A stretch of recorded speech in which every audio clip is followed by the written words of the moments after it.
고작 318명을 데리고 집 떠나면 고생입니다. 생각해보면은 이 사람들 굉장히 무서운 사람들이잖아요. 안녕하세요, 임재민 선교사입니다. 오늘의 짤씀 시작합니다. 창세기 14장 13절에서 16절 말씀 함께 읽겠습니다.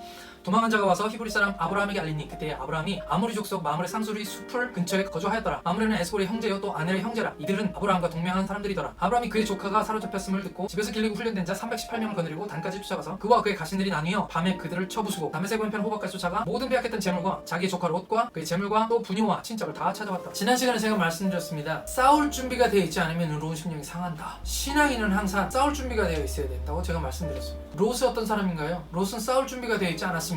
그가 살기 좋은 땅을 선택하고 아브라함을 떠나갔을 때 그는 영적으로 무방비 상태가 되었고 그 소돔의 문화들과 싸우지 않고 죄와 싸우지 않으니까 그의 의로운 심령이 상해버렸습니다. 그래서 결국 오늘 가나안 땅에서 전쟁이 휘말려서 잡혀가 버렸습니다. 그에 반해 오늘 싸울 준비를 하고 있는 한 사람이 있습니다. 그 사람은 아브라함이죠. 우리가 아는 것처럼 아브라함은 믿음의 조상입니다. 아브라함의 인생이 그렇게 성공적이지 않았어요. 가나안 땅에 들어갔음에도 불구하고 그의 삶에 여러 가지 어려운 일이 닥쳤을 때 조금씩 하나님의 약속의 땅에서 멀어지기 시작했습니다. 그리고 결국 이집트까지 내려갔죠. 애굽까지 내려갔습니다. 그리고 거기서 어떤 일이 일어났습니까? 자기 부인은 뺏길 뻔하고 비굴하게 자기 부인인데도 불구하고 여동생이라고 속이고 하나님이 그를 건져내시긴 했지만 그의 삶은 계속해서 어려움들이 이어져 갔습니다. 그리고 결국 자기가 사랑하는 한 사람, 형이 남겨놓은 유일한 혈육인 롯까지 자기 땅으로 떠나가고 나니까 그 자리에 힘없이 앉아 있었습니다. 그때 하나님께서 그 아브라함에 나타나셨죠. 하나님은 언제나 그렇게 찾아오십니다. 구하지 않았는데도 불구하고 자기 맘대로 그렇게 아브라함에게 찾아오시죠. 어디서? 베델에서. 베델은 하나님의 집이라는 뜻이라고 제가 말씀드렸습니다. 역시 인간은 집 떠나면 고생입니다. 하나님의 집은 더더욱 그렇습니다. 여기 하나님의 집에서 떠나니까 아브라함이 어떻게 됐습니까? 그의 삶이 점점 더 어려워지고 힘들어지고 고생만 하고 비굴해지고 실패하고 좌절하고 그 자리에서 일어나지 못할 만큼 어려움 가운데 빠졌습니다. 그때 하나님께서 아브라함이 하나님의 집에 돌아오니까 베델에 돌아오니까 하나님께서 그를 만나주시고 그 일어나지 못하고 앉아있는 그에게 바라봐라, 일어나서 동서남북을 바라봐라, 일어나라, 종과 행으로 다녀보아라, 움직여봐라. 그때 아브라함이 잃어버렸던 그 믿음을 다시 회복합니다. 하나님의 약속을 다시 회복하는 순간, 하나님과의 관계를 회복하는 순간이죠. 그리고 그가 여호와를 위하여 제단을 쌓습니다. 바로 하나님께 예배하는 삶을 다시 시작한 것이죠. 바로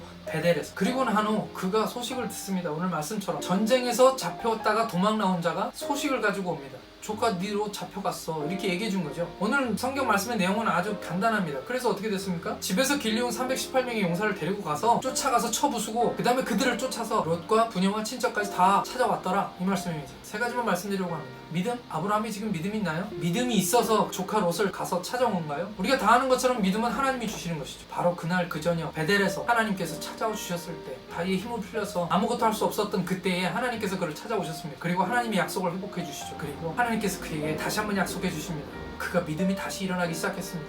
아마 그래도 의심은 있었을 겁니다. 어떻게 믿음이 완벽할 수 있겠습니까? 믿음의 조상이라고 얘기하는 그 별명은 사실은 나중에 붙여진 별명이죠. 오늘은 그 인생이 그냥 여정이잖아요. 아무리 믿음이 회복됐다 할지라도 그들은 왕들이에요. 왕들. 하나도 아니고 세 명의 왕들인데 그들이 전쟁에서 이미 이겼습니다. 5 왕들을 싸워서 이겼어요. 의심이 안 들었겠습니까? 가서 내가 과연 할 수나 있을까? 하나님 나와 함께 하신다고 했는데 진짜일까? 그런 여러 가지 생각들이 많이 들었겠죠. 오늘 아브라함은 근데 시간이 없었습니다. 그래서 일어났습니다. 그리고 준비하고 달려가는 거죠. 하나님께서 그에게 믿음을 주신 거 맞습니다. 근데 우리의 믿음의 측면이 이런 것이 있죠. 믿기로 작정하는 거. 오늘 우리가 믿음 있기를 소원합니다. 믿음이 있기를 소원하지만 우리가 다 알듯이 여러분이나 저나 믿음이 작습니다. 근데 어떻게 우리 믿음의 싸움을 싸울 수가 있나요? 우리의 영적 전쟁을 어떻게 싸워서 이길 수가 있습니까? 이 작은 믿음을 오늘 우리가 믿기로 결단하는 것입니다. 오늘 우리 마음속에 내가 여러 가지 의심들이 품어지고 내 마음속에 두려움들도 있고 불안함들도 있지만 내가 하나님을 믿기로 결정하는 것입니다. 하나님 말씀이 우리에게 말씀하시면 그대로 내가 믿습니다. 나의 믿음 없는 것을 도와주십시오. 내게 믿음을 더해 주십시오. 내가 믿기로 결정합니다. 라고 우리 마음속에 결정하는 것입니다. 그럼 하나님께서 우리에게 믿음을 더하여 주십니다.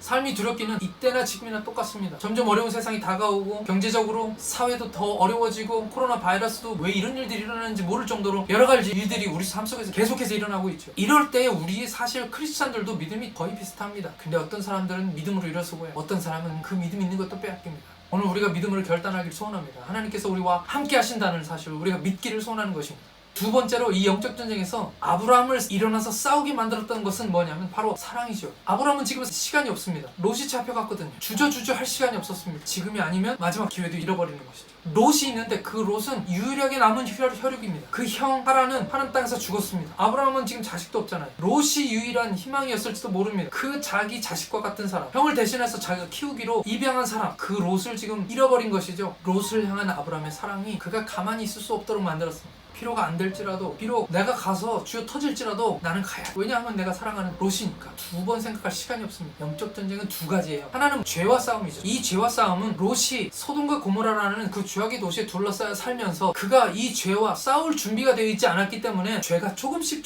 그 안에 들어와서 그 의로운 심령을 상하게 했던 그 바로 영적 전쟁입니다. 그 영적 전쟁은 우리 안에서 내적으로 일어나는 전쟁이죠. 그래서 이 영적 전쟁의 전쟁터도 어디냐면 우리 마음속입니다. 우리 삶에서 우리는 계속해서 죄와 싸워야 됩니다.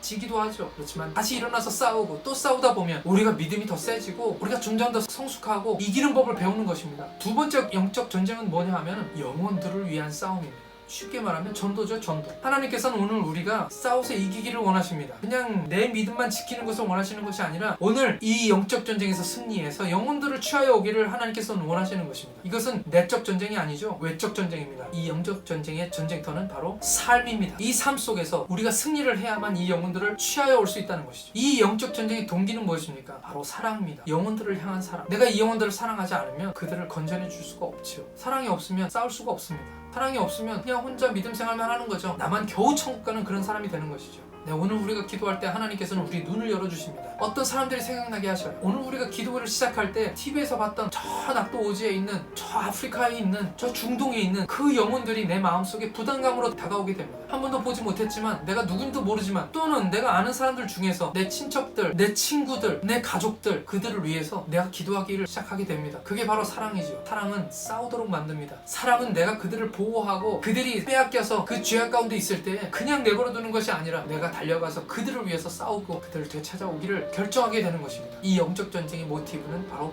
사랑이죠. 영적 전쟁의 세 번째 의미는 지혜입니다. 지혜. 그런 생각이 들지 않았을까요?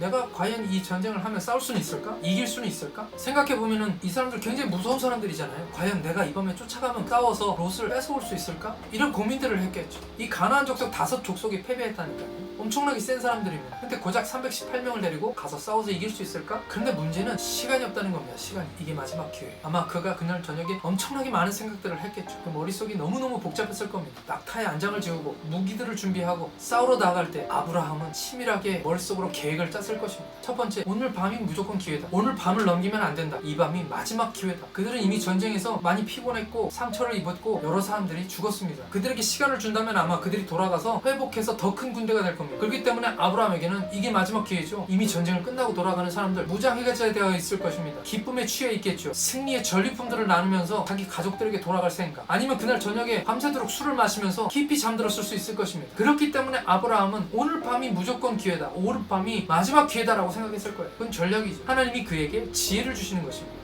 영적 전쟁은 영적으로 일어나는 전쟁이 아닙니다. 우리 삶에서 일어나는 전쟁이에요. 물론 우리가 기도를 하죠. 기도를 하면 역사들이 일어납니다. 근데 그 영적인 역사들은 오늘 우리 삶 가운데서 어떤 일이 일어나게 만드는 것입니다. 그 짧은 순간에 사람이 긴장을 하고 두려움에 빠지면 시야가 좁아지고 제대로 결정하지 못할 수 있어요. 근데 하나님께서 오늘 아브라함에게는 지혜를 주시는 것입니다. 오늘 밤이 마지막 기회. 그리고 그들을 쫓아갑니다. 물론 많은 사람들, 군사를 많이 이끌고 가면 좋겠는데 사람이 많지가 않아요. 318명입니다. 근데 이 318명이 그들에게는 장점이 될 수 있습니다. 첫 번째는 이들은 신뢰할 수 있는 사람들이에요. 처음부터 데리고 나왔던 사람들이고 거기서 자란 사람들이었습니다. 그리고 자기와 함께 오랜 세월 동안 그 사람들을 의지해서 잠잘 수 있었던 그런 사람들이죠. 정예 군대였습니다. 들판에서 짐승들과 함께 싸우고 여러 도적들을 만났는데도 이분들과 함께 가족들을 지킬 수 있었습니다. 그게 바로 이 318명의 용사인 거죠. 아브라함이 믿을 수 있는 사람, 그 318명을 데리고 그 밤에 그 사람들을 쫓아갔습니다. 수가 많으면 쫓아가기 쉽지 않겠죠. 물론 그때 당시에 그 나라 사람들의 군대도 그렇게 큰 군대는 아니었습니다. 그러니까 승산이 있었던 거죠. 그리고 그들을 쫓아갔습니다. 성경에 보니까 그와 그의 가신들이 나뉘어 밤에 그들을 쳐부쉈다고 말하고 있습니다. 밤에. 매복이죠. 매복 작전. 그 318명의 소수 정예이기 때문에 그들은 일사불란하게 움직였을 겁니다. 그들은 작전을 세웠어요. 두 패로 나뉘자. 양동 작전을 하자. 아마 이런 계획을 세웠겠죠.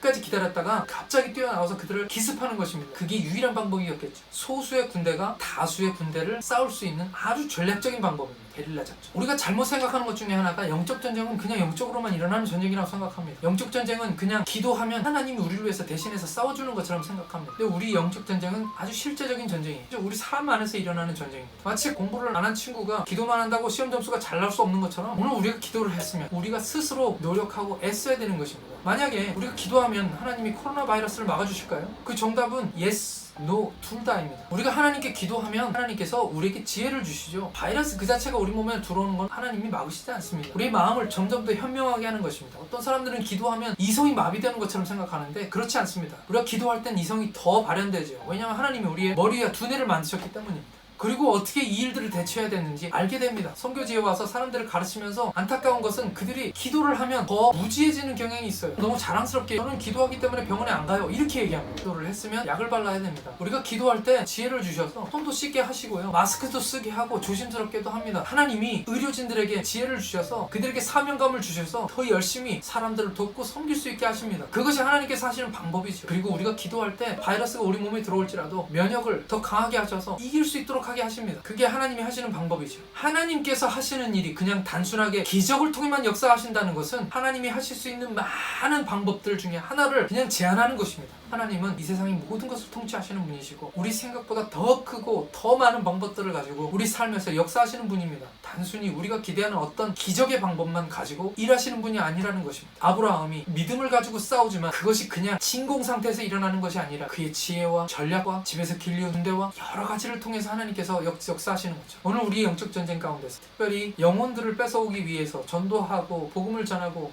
죽어가는 영혼들을 살리는 일을 위해서 우리는 이 세 가지를 위해서 기도해야 될 줄 믿습니다. 첫 번째는 하나님 믿음을 달라고 기도하기를 축복합니다. 믿음이 없을지라도 하나님께서 우리에게 믿음을 주시고 내 마음에 걱정과 불안과 의심이 들지라도 내가 믿기로 결정하고 하나님께 믿음을 달라고 기도하면 하나님께서 우리에게 믿음을 주실 줄 믿습니다. 두 번째, 영혼들을 사랑하는 마음을 우리에게 부어주시길 기도합니다. 저는 감사한 것은 여기에 피지에 왔던 많은 분들이 여기에서 봤던 우리 교인들, 인도인들, 이 사람들을 마음에 품고 아직도 기도하고 있다는 사실입니다. 영혼들을 사랑하는 마음이 싸우도록 하는 것입니다. 영혼들을 사랑하는 마음을 달라고 하나님께 기도하시기를 축복합니다. 세 번째로, 그냥 단순히 영적인 것뿐만 아니라 우리 삶에 지혜를 주시도록, 그래서 이 지혜를 통해서 전략을 잘 세우고 계획을 세우고 그래서 이 영적 전쟁에서 승리할 수 있도록 이 세 가지를 달라고 하나님께 기도하는 저와 여러분 되기를 예수님의 이름으로 축복합니다.